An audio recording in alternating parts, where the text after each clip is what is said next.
Very, very demanding on the drivers. Lap after lap around that place is just 10 tenths all the way.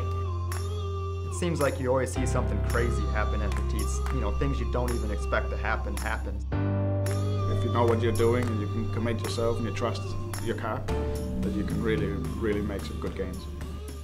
It's the last race of the season, the last race of the American Le Mans series.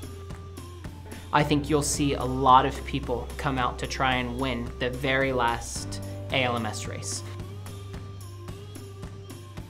So heading to Petit Le Mans this year, I think it will be an extremely emotional race. And I think it will be emotional for a lot of people involved. I know personally for myself, it's where I started my sports car career. And you know, it's kind of always held a special place in my heart since then. And I think that when you hear Road Atlanta, that's where ALMS actually really started. That's what gave ALMS its name, its heritage.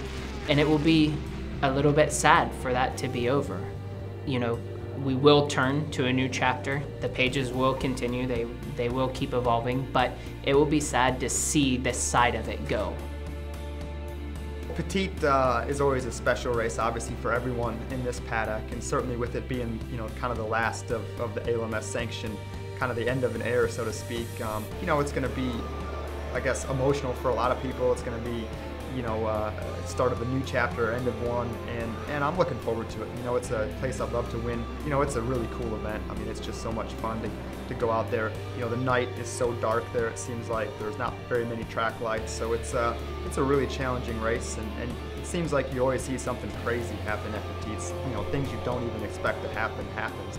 It's really interesting driving there at night because the track is very dark and the lighting around the track is quite poor. So that makes things even more interesting because at night it's very hard to determine a closing speed distance and differential between me and a car behind me because all the headlights look the same.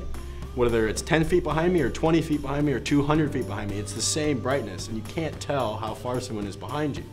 So you kind of have to trust them that they know what they're doing and place their car properly and not, you know, run into you. But it's also your responsibility to drive the line and stay out of their way and try and aid them to get by you as soon as possible.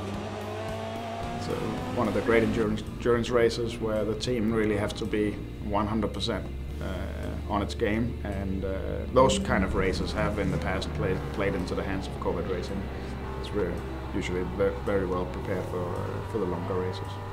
Track itself is one of my personal favorites. Fantastic layout. Every corner is blind, so you really gotta commit yourself, and even before you can see what's over the other side of the hill or around the corner.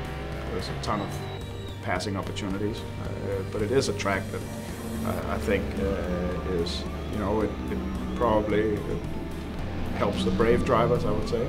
But if you know what you're doing and you can commit yourself and you trust your car, that you can really make some good gains. Petit Le Mans, I mean, iconic event. Just non-stop action. Another track that's really got a lot of variety, a lot of narrow sections with, you know, S's where you're kind of single file behind other cars and other classes, sections where you're wide out, open, long, big, wide straightaways, tons of passing, but just an incredible flow, really high speed corners, very, very demanding on the drivers. Lap after lap around that place is just 10 tenths all the way. The last American Le Mans series, Petit Le Mans, yeah, sad. Really want to win that one, put that one in the books, but I think we can all rest assured that we will continue to race at Petit year after year. It's only going to get more and more exciting with the merger and the new United Sports Car Series and all of the different cars that entails. So if you thought it was exciting at all beforehand, wait till 2014.